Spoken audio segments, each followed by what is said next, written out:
ashes, we rise up. We had Ash Wednesday. We want to rise up with Jesus at Easter. And I believe that there'll be some rising from this dying. In your sorrows and trade them for joy. From the ashes, a new life is born. From the ashes, a new life is born.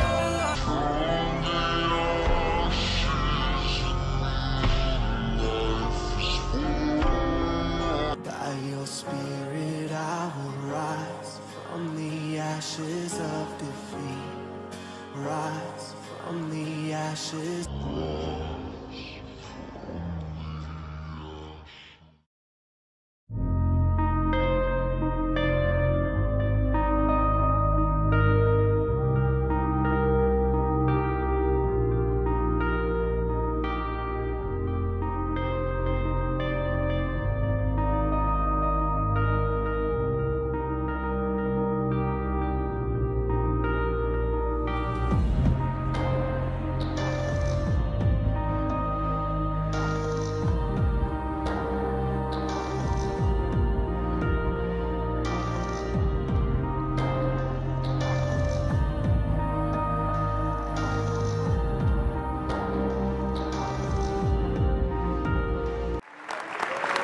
Thank you very much, Nadine.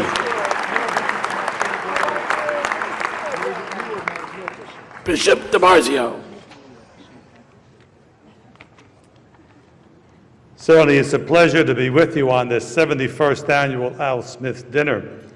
I'm grateful to Cardinal Dolan for inviting me to do this invocation. As we know, this has been a hard-fought campaign season.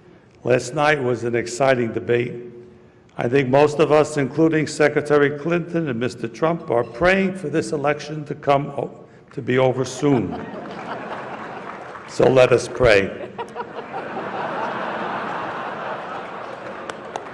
Lord, you have favored our great nation with the ability to correct our faults and strengthen our democracy.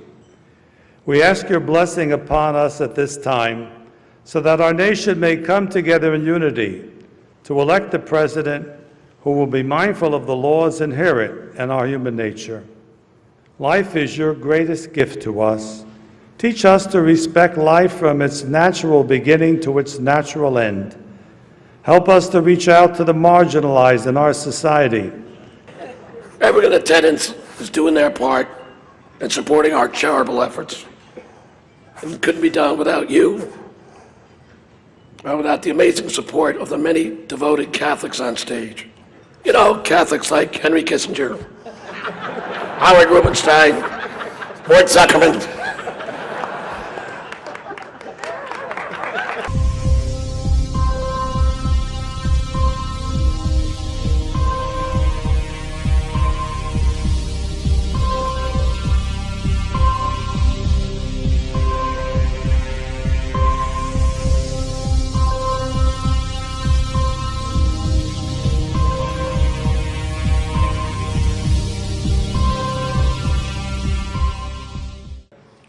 One thing we can all agree on is the need to support the great work that comes out of the dinner. Millions of dollars have been raised to support disadvantaged children, and I applaud the many people who have worked to make this wonderful event a critical lifeline for children in need. And that we together broke the all-time record tonight is really something special. More than 6 million net. The Cardinal told me that's net, Donald, remember. We can also agree on the need to stand up to anti-Catholic bias. Something else. That is the major feature behind the Pope that features inside the audience hall, namely this. Have you seen this before? I'd never seen it before myself and felt like I had entered the realm of the Mandela effect once again, on overload this time, since this is the most ominous thing I've ever seen in a while. This artwork was placed within the hall in 1977, as history states, and depicts, according to the Vatican, the resurrection of Christ emerging from a nuclear apocalypse. Now think to yourself for a moment. The audience hall is a reinforced concrete bunker, and the depiction of Christ shares the same connections with Christ himself rising from an atomic apocalypse. Not only that, but many people have said this is the most unchristian thing they have ever seen in a long time, even a number of Catholics I've talked to. For it looks like Christ's head is in fact missing, at least half of it. A number of Catholics don't even remember even seeing this before or looking at it, but it's been in the hall since, at least according to history, since 1977. The structure seems to have entered at least the internet's consciousness around 2012. I could find a couple of examples before that, but most seem to be post 2012, and there doesn't seem to be any pictures of it from the front. All seem to be taken from the side. Anyway, I just thought I'd share that because I found it really disturbing.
Do you not think an angel rides in the whirlwind and directs this storm?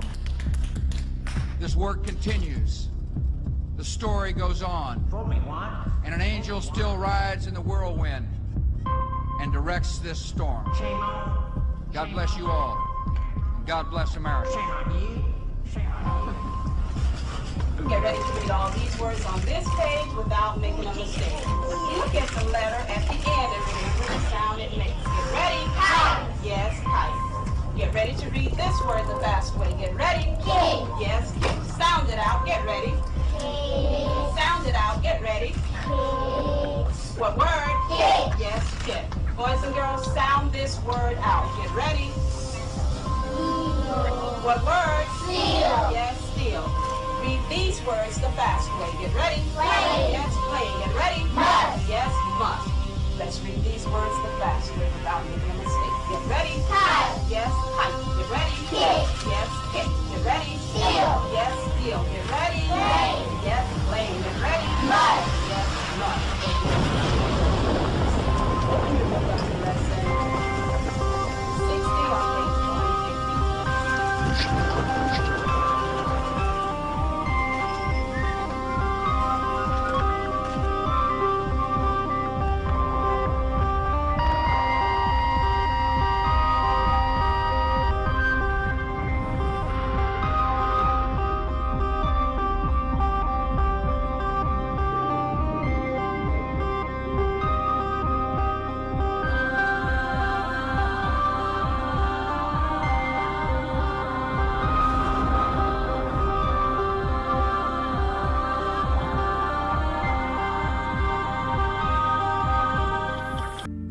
Something that we'll never forget. I think most of us can even remember where we were when we found out about what happened and what was going on. I'm sure it doesn't surprise most that are in the truth-seeking community in this time that 9/11 was a satanic ritual. Coming to that conclusion from many different angles, from many different ways, all leading to the same truth, that it was in fact representing the birthing of the new age of Antichrist, the ripping the veil, the bringing in of the beast police state system, and all manner of things, but also a blood sacrifice ritual into the wine press, Samson pushing down the two pillars. But this all correlates to what we've been looking into in the last video, what we've been looking into in regards to the cube behind the veil. It all links in together, and in this video we're going to have a look again through Solomon's temple, Herod's temple, how this all correlates to Jesus Christ when he died and rose again, and the veil was ripped in that temple to reveal the cornerstone, that was behind the veil. And this all links together with 9/11 and many different things. So let's have a look at this. So 9/11, 2001, IXXI, many believe, or some believe, that Jesus himself was born on 9/11, 3 BC, which is pretty interesting because 9/11, 2001 is an inversion of that, 9/11, 2001, 3 AD. But this event, this horrific event that happened on 9/11, 2001, we've discussed this before in terms of the two pillars, like Samson pushing down the two pillars, north and south, plus and minus, just like the pillars in Freemasonry, Yashin and Boaz, plus and minus. So the male and female, the parents, and just like that Samson figure pushing it down in the Bible. And then you've got the child here, which in terms of what we're looking at the moment, as I say, there's many different ways of understanding the nature of this satanic ritual, because there's many different paths and roads that lead to the same conclusion. But the World Trade Center 7 representing that cornerstone. Now remember, Jesus Christ is our true cornerstone, and this all involves inverting. It's to do with the Antichrist. They're trying to bring in, they're trying to open the pit, they're trying to bring in the Antichrist and the age of the Antichrist. So that involves smashing this cornerstone, as per usual, smashing this stone.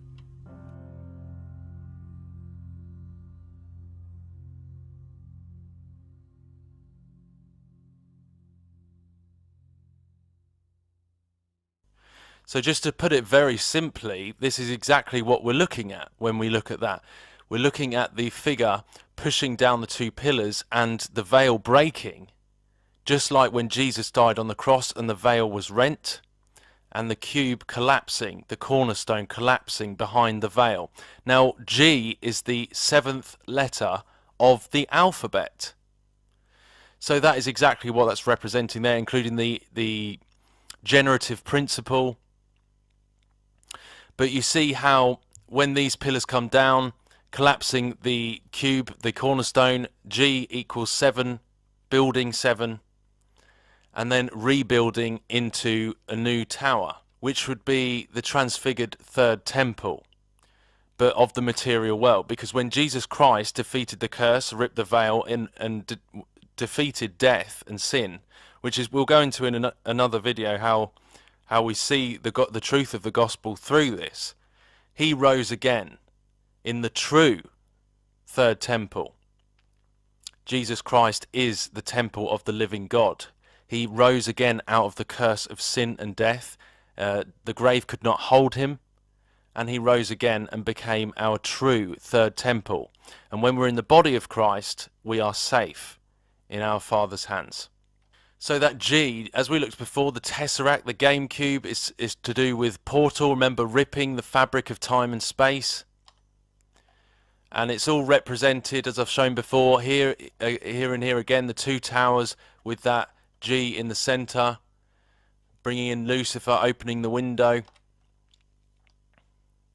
and 9/11 being a sacrifice into the wine press, level 7 in the womb, the wine press, and the blood of the innocent, as they always do in these satanic rituals, into the wine press. So essentially we're looking at this figure here, Samael, Samson, son of Samael, son of Satan, pushing down these two pillars. You see, this is the Freemasonic G, the square and the compass that he's standing in between and pushing down the two pillars. And of course, building 7 was collapsed. So he was, you remember the story of Samson, when he pushed down the pillars, he was killed. So that would be the same kind of allegory there. The bringing down that and rising into a new tower, rising into a new transfigured tower. The one world Trade Center. And this is what it's all about, IXXI. IXXI is 9/11 in Roman numerals. And look what is in the center of IXXI. It's a hexagon, which is a 3-dimensional cube.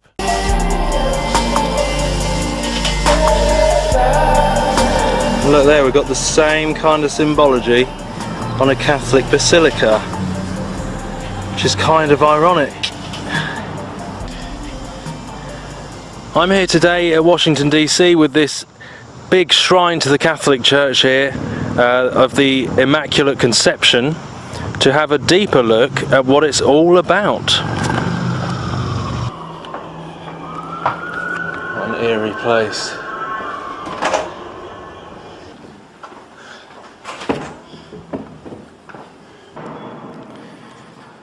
So let's go down into the belly, the underworld, where masses take place, into the heart underneath this, the tomb of this huge temple.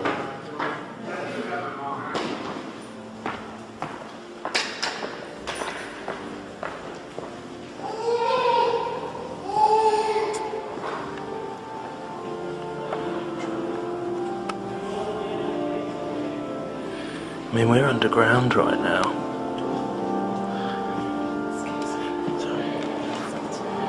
This is underground, this is in the belly, underneath the big temple.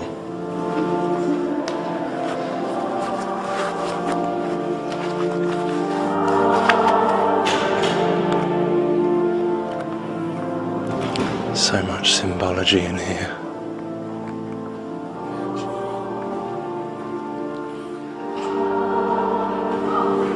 The National Shrine of Immaculate Conception. The birth pangs of the New Age, of abominations, ecumenical, one world under Rome.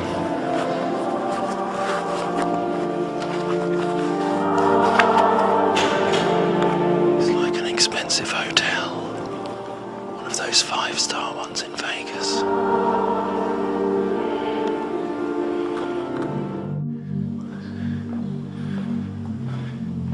I mean, if that is not revering the Mother.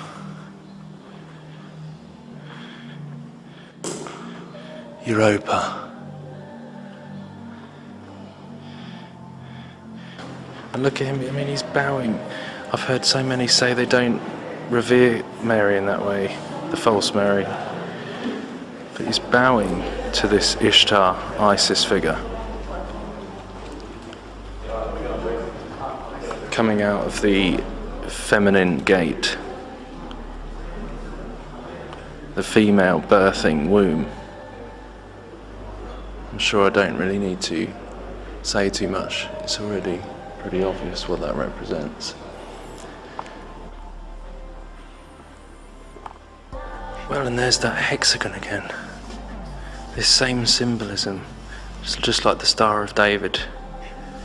The hexagon like we saw in the other place. The hexagon with mother and child coming through. And like the reference to the black sun. So Saturn, just like the NASA have recently shown with the hexagon on Saturn and all that. And look, the heart, connection to the heart of the earth. Heart of Mary, pray for us. So often I think it's like that birthing of that Tammuz, Nimrod, Antichrist figure from the heart of the earth, which they call Gaia, like the mother goddess Gaia. So I wonder if it's a reference to that. Definitely Ishtar, Babylonian, false religion, and this is their belief system I'm speaking about here. And the references to Saturn. 6-sided shape.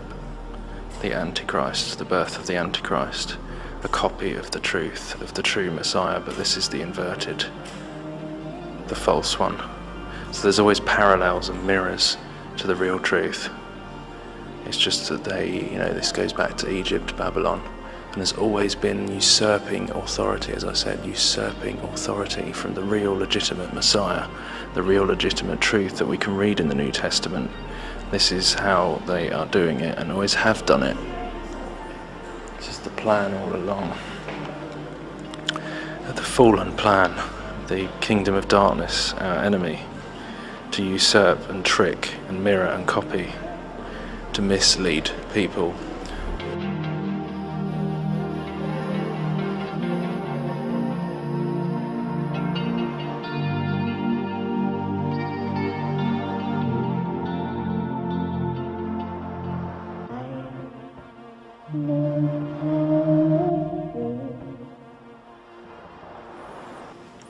Look, pillars and archways, all the same designs as the other places, and she's sitting on a foundation stone there, behind these pillars where the veil would be, like in the Holy of Holies again.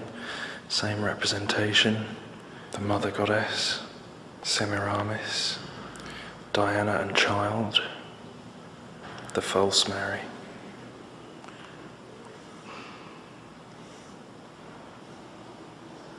Oh my goodness. And once again, you see IXXI, which is Roman numerals for 9/11, on the cup. The Frankists and other secret societies, there is this belief that they need to fill up this cup of sin, make people turn to bad, which you can see happening, in order to provoke their Christ to come, which they think is the real Christ. But that's their belief. They believe they need to fill up this cup of filth, this cup of abomination, as we're told about in the Bible, that will happen. The cup of abominations that will bring judgment upon the world. But they believe that they're going to get this Christ is going to come. But we know it's the Antichrist. It's Nimrod from the days of the Tower of Babel. And this cup of abominations.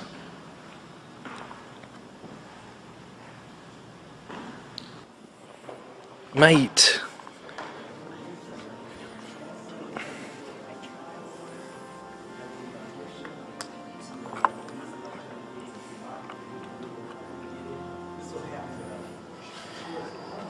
You know, even I've heard Catholics say that this Pope is very different from any other. The way he's uniting religions and one world, ecumenical, new world order. You know, the Jezebel spirit usurps authority where it has none. I was thinking about this the other day. The Jezebel spirit usurps authority where it has none.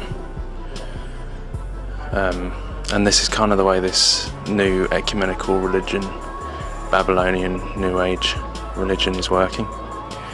Usurping authority over where it has none. You know, it's pretty interesting. Usurping authority over the man, over Jesus, the true king. The Queen, usurping illegitimate authority.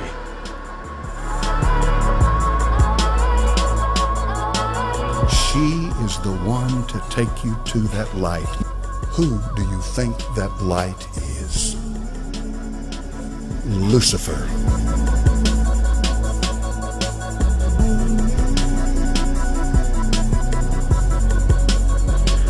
I mean, please do not tell me this is not an ornate temple of Diana, the Mother Goddess. Sorry.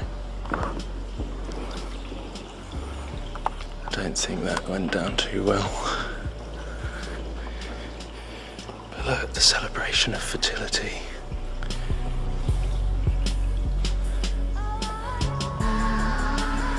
The birth of Tammuz.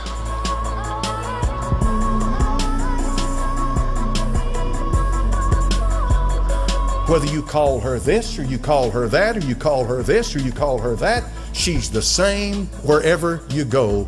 She is the Mother of God. She's the universal life force. Satan is very good at accommodating whatever culture, whatever age, whatever clime you happen to be in. Making a difference to him. He's very good at accommodating it. What I simply mean by that is he'll make you feel comfortable wherever you live in accepting his religion.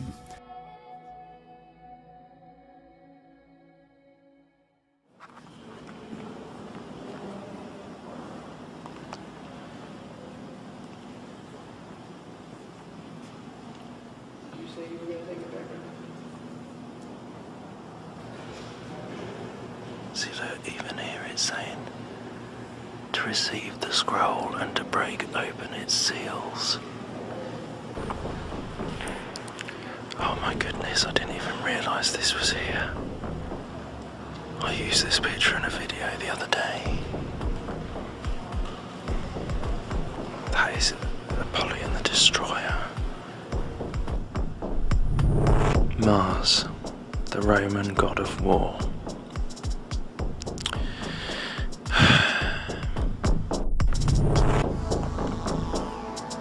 And we've got that same representation of the Holy of Holies type thing, and him raising out of it Apollyon the Destroyer, the Antichrist.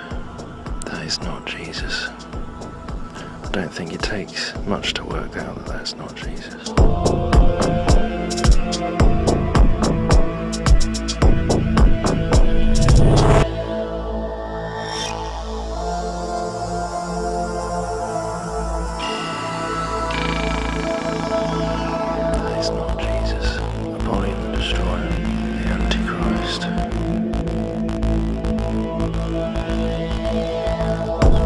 Our coverage this morning of Pope Francis in America with Nora at the White House. Nora?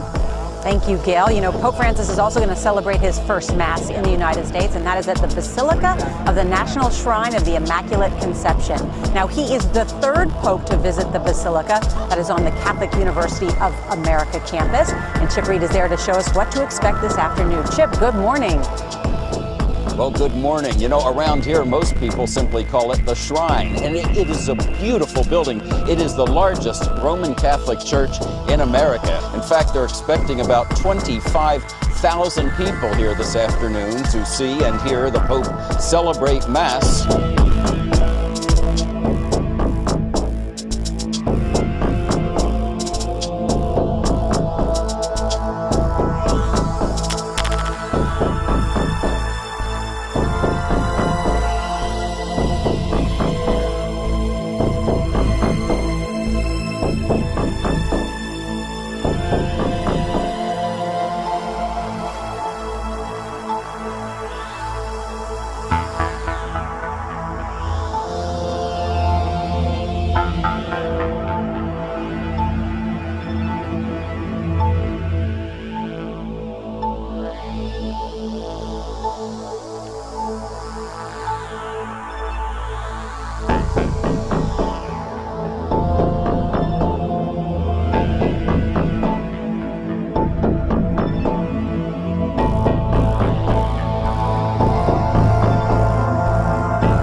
That guns are the only reason that mass shootings continue to occur. We are saying that they factor in, and we are demanding that someone repeat the experiment that so many other countries have carried out and simply see if it yields the same results. Enough is enough!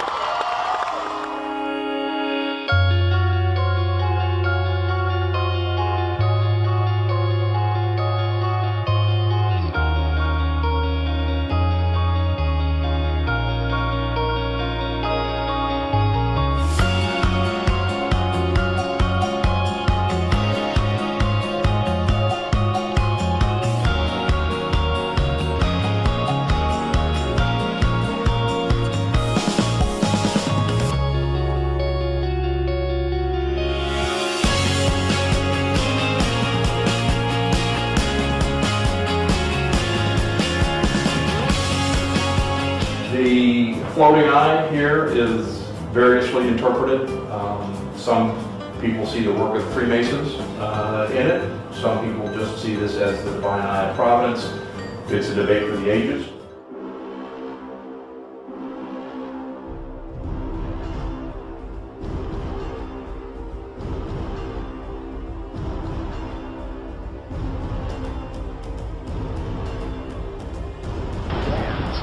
This is the moment Japan's nuclear disaster began.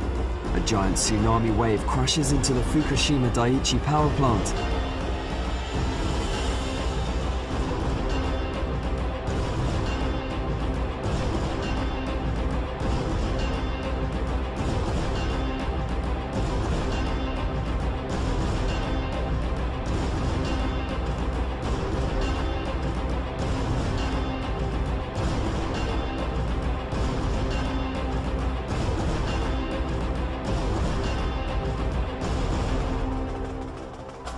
So I have just one word for Mr. Trump. Basta. Enough! But a bright line in the sand, and we will protect you, that I can tell you, and we will say enough is enough.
What's the meaning of this? You'll find out in 30 years.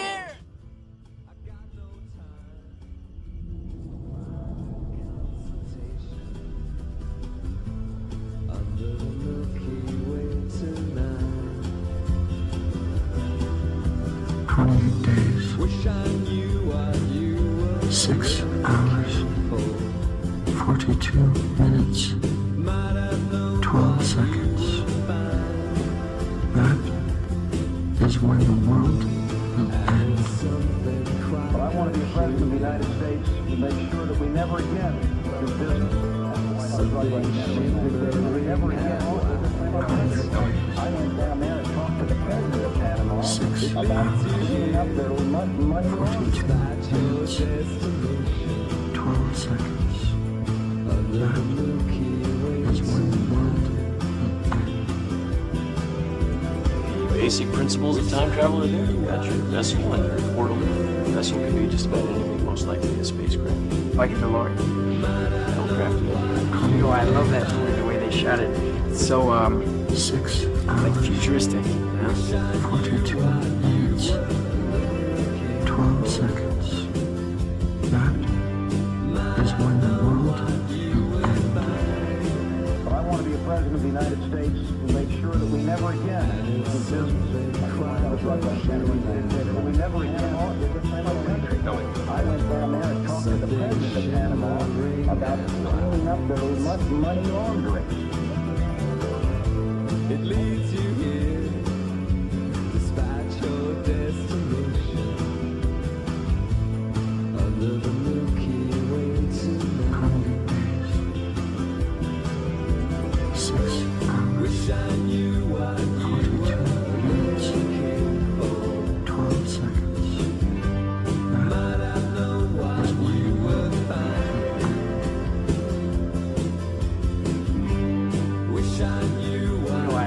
movie, the way they shot it, it's so like futuristic, you know?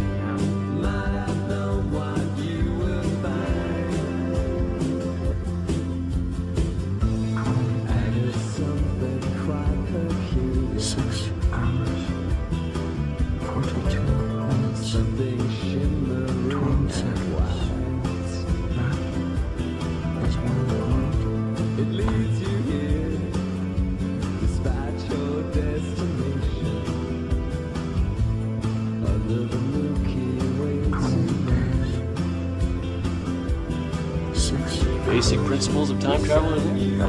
That's like your portal. That's what could be just about anything most likely a spacecraft. Like a DeLorean. No crafts. You know, I love that movie, the way they shot it. It's so like futuristic, you know? 6 hours, 42 minutes, 12 seconds. That is when the world will end. 28 days, 6 hours, 42 minutes, 12 seconds. That is when the world will end.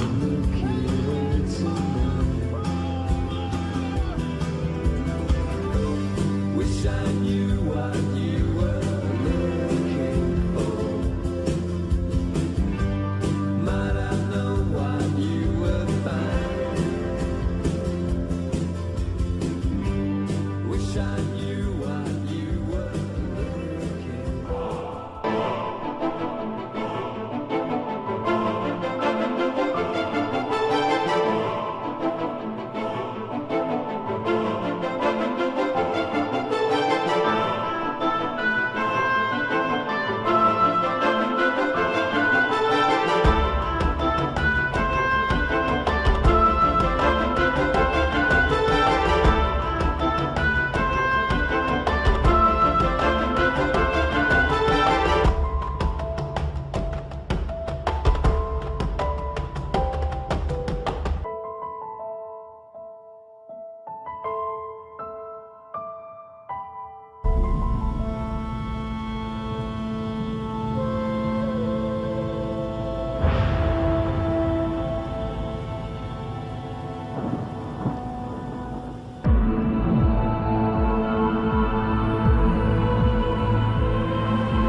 Calculations are correct.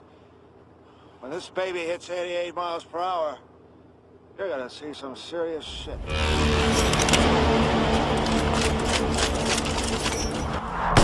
But a bright line in the sand, and we will protect you, that I can tell you, and we will say enough is enough.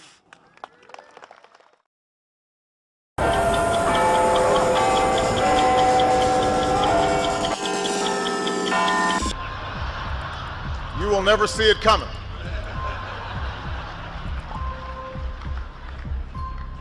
You think I'm joking? And fire came down from God out of heaven and devoured them. And the devil that deceived them was cast into the lake of fire and brimstone, where the beast and the false prophet are, and shall be tormented day and night forever and ever.